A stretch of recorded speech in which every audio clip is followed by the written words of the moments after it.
Okay, this video is about how to do inventory.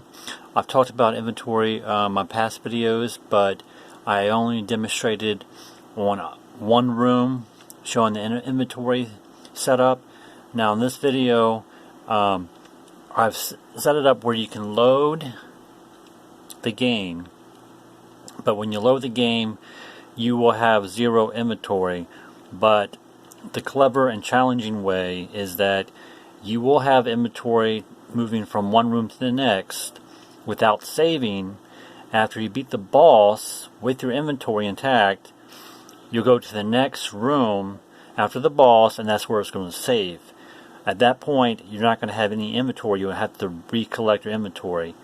So that's the challenging and clever way of doing an inventory system, because that's the only way I know how to save and still have your inventory. I've looked it up online. I'm not sure how to load it where you have your inventory intact. So that's how I'm doing this on how to do the inventory setup. So when you load it, click on it, nothing's there, okay? Because you just started playing the game. So you play the game. You have, like I said, you have your inventory here. You can press your up button to select your item. All right. And close it, open it. It goes to the next room. Now you do notice that the selector goes back to the arrow thing, and I had to do that because the reason why is because when I was selecting the boxes, it was choosing the wrong item to throw out. So I don't know. So I had to fix that. So the way I had it fixed is where it jumps back to the arrow every time you go to the next room. So, and now you go to the boss, and you have your inventory intact, and you can. I don't have the button down here. I didn't put the buttons in here. I'm gonna have to put the buttons in to close this out and all. But you're able to hit him so many times, and he's gonna die.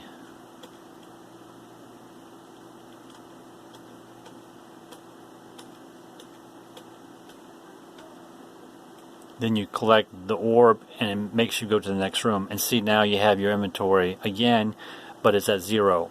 But it's saved. So let me show you. Now when I go into here again, it's going to load up. And see, you already completed the first. You already killed the bad guy off.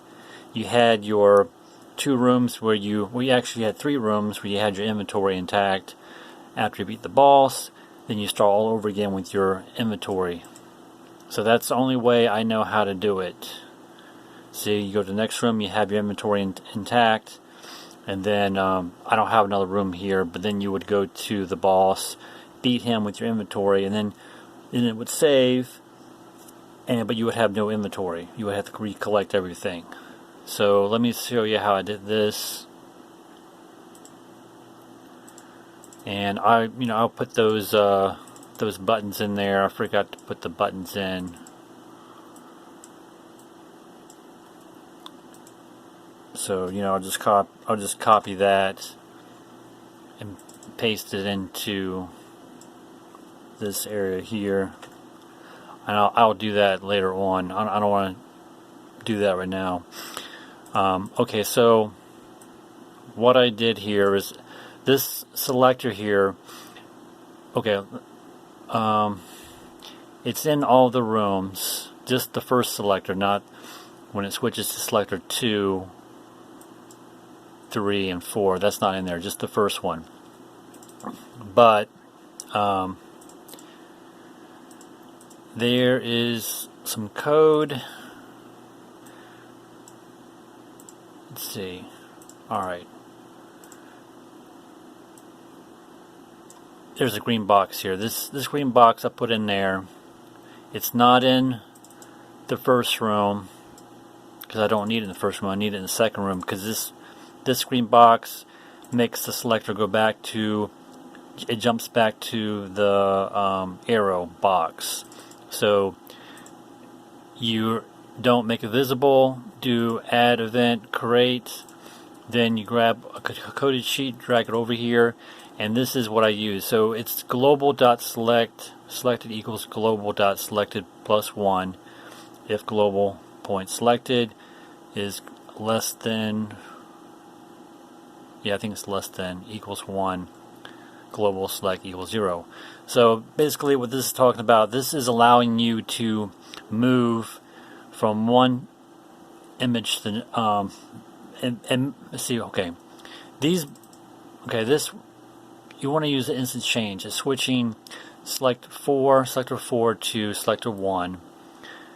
It's switching selector 3 to selector 1, and switching selector 2 to selector 1. So you want it doesn't matter where you're at in your inventory, whether you have your arrows, bombs, dynamite, or the shield, it's going to all jump back to the arrow. And you also need this code here for it to work correctly, because with this having these changing boxes, that doesn't do, it does something where it changes, it switches to where it switches the selector to back to the box with the arrow, but you're not going to be able to use any of your weapons and shoot it without this code right here, because this code kind of keeps it in check. So Game Maker knows where you're at on what item.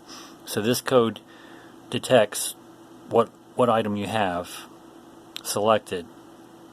This right here is pretty much just image base, where it's jumping onto that image of the item, but what really makes it work is this code right here, which allows you to actually shoot out that specific item. So this code right here is basically going to make Game Maker know that it's going to jump. You're on the arrow button. You're on the arrows, and it's going to shoot on the arrows unless you press the up button to select a different item.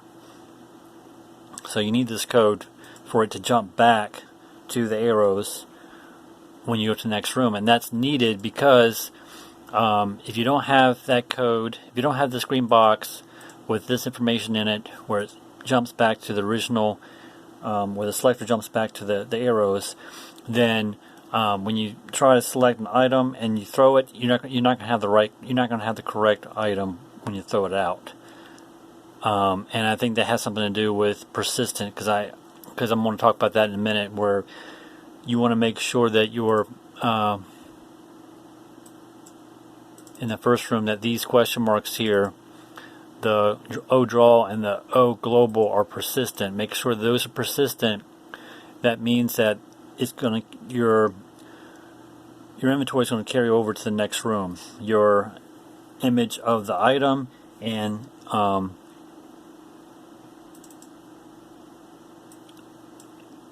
also, the image of your item as well as your count that you collected. So make sure it's persistent in the first room for both the O draw, which is going to talk. The O draw is the image base, and then the O global is your count on how many items you have that you collected, and that will carry over to the next room. Okay. And then in the next room, you don't need those question marks because you have it on persistent. They carry over to the next room. And then in the boss room, you want to have another question mark that's going to state that you want to hide. Oh, did I take that out? Oh, you don't want to hide it. Okay. I had it set up where it hides the inventory. So you don't need this. I can delete this. You don't need that question mark. Before I did it this way, I had it hide the inventory because I was doing where the boss would take away your inventory when he shows up. But kind of like Ultra Beast, where the original Ultra Beast game, where the wizard comes up and he takes away your powers and you go back to human again. That's the way I was originally going to have it set up. And so you wasn't going to have any inventory when you beat the boss. But it makes sense to, use your inventory of beating the boss. But when you go to the next room, we'll save it. but you won't have your inventory. So then when you go to, after you beat the boss, you go to room 4, and you're going to want to have another O-Draw, which you call it O-Draw 2, and then your global, you want to make sure it's called O-Global 2. And you're just basically starting all over again. I guess this is kind of reassuring that your inventory is going to work correctly, and make sure that it's set to persistent. So when you go to the next room after you beat the boss, you're going to have. So all you want to do is you just want to basically duplicate O-Draw and O-Global, and then mark it as persistent. So in room 4, you're going to have 2 new globals, global O-Draw and O-Draw, O-Draw 2, and then O-Draw or O-Global 2. And then when you go to room 5, you're not going to have the globals in there because they're marked as persistent. And I think the reason why I didn't use the original O-Global and the O-Draw again for the room 4, because I think it was something was messing up with it or something, where it wasn't acting correctly. So when I made 2 new, because it seems like with persistent it works fine for maybe a couple rooms. No, I don't. You probably, you know what I'm going to do? I'm just going to demonstrate real quick. I want to go ahead and delete O-Draw 2 and O-Global 2, and then re-put in the original O-Draw and O-Global and see what happens. I think it's fine. I don't know why. I think it has something to do with the selector, I think. Okay, so you don't need it. You don't need it, I think. Nope. See, it works. It works fine. So disregard what I said about having another global, because it works. I think the problem I was having was that the selector wasn't selecting the correct item, and I fixed that problem. So you can disregard making a new global event for room 4. You can use the original O-Global and the O-Draw. You don't need to have O-Global 2 and O-Draw 2. You don't need that, because I was having a problem with the selector. So now in the so then you also have the green box in here too, and I didn't mark it persistent. Do not mark that green box as persistent either. It's not going to work. You want to make sure you put the green box in every room except for the first one. Oh, this is a save. I'm sorry. No, that's not going to. Okay, so you have the green box here. You're in the 4th room now, so it's going to save. So do a create, and then you do a execute code. Drag over to save it, and then you want to say destroy other. Don't make it visible. And then the code here is the same basic code I used before in my other previous videos. To save it is this right here. Just create a script, call it save it up here, then in open save1.ini, write to save, you're right into the save room, then you want to close it. The load right here is going to load or read your room. It's going to load it up. If you don't have anything saved, it's going to show this message, no save file found. And I've already talked about this previous video before, where you can have your own custom message. I'm not going to go into detail with that, but you can grade this out and put your own custom code here.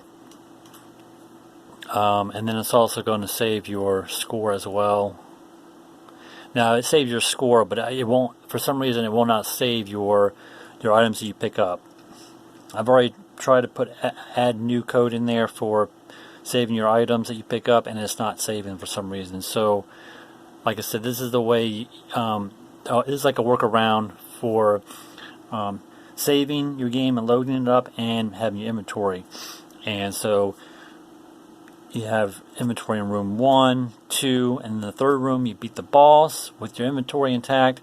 You go to the fourth room, it saves. You can have a message that pops up here and a message that says right here, save. Now it's saving. And then when it loads up, you have to recollect your inventory, but it works both ways. You're able to save and load it and have your inventory. You're just not going to be able to load your inventory up and have all your numbers when you go to the new room 4. So, and it makes it kind of challenging too, so it makes it difficult to beat your game without having your inventory already intact. And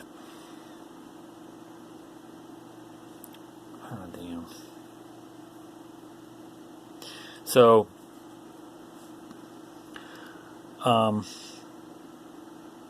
like I said, that's how I had it set up.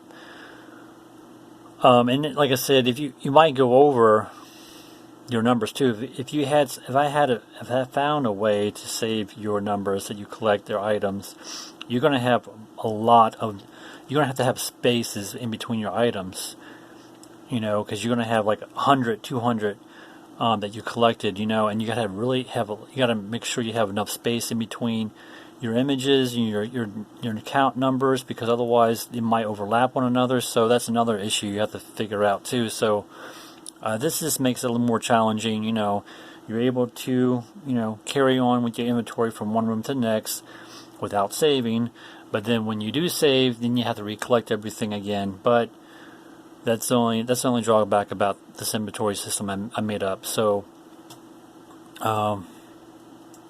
give and take, And like I said, in room 0, you don't have that green square I was talking about with the selector.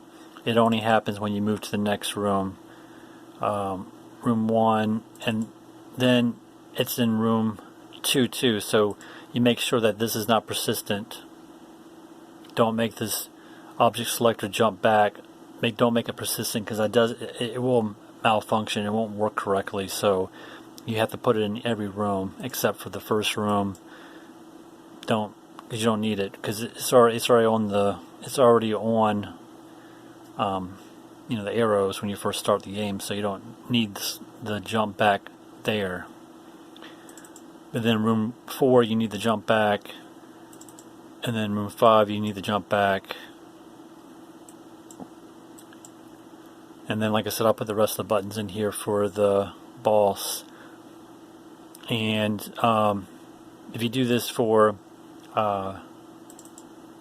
Windows, and you can just go to your global settings there, go to Windows, and then uncheck this cursor thing here, and you can make your own cursor up. And I've already talked about it. I already did a video on that too, how to make your own custom cursor for the first room, where you select your buttons, and then when you go to the next room, your cursor's not there. So you don't want to display your cursor. You want to make sure it displays here, but you can uncheck that and then make your own up, and it'll work on this page only and not on the other rooms. So this will work for both Windows and for Android. For Windows, you also want to uncheck these buttons too. Edit object, and then you want to don't make visible. So you don't make these buttons visible when you're doing it for Windows. But then you got to make sure, then you have to make an option screen where you know what button goes what. So this one will be the enter button, and it'll work fine. Just don't check visible. And then when you do your room,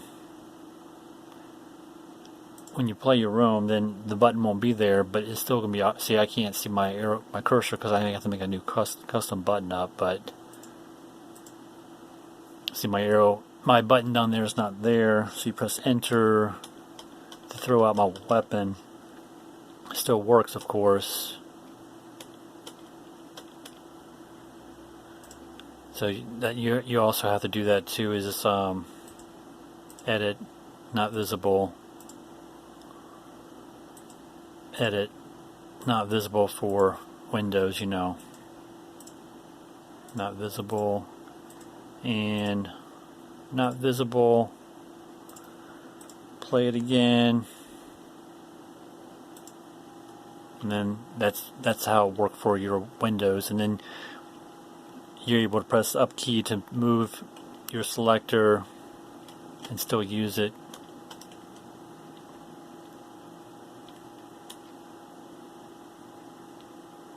Alright, and that's pretty much it for this video.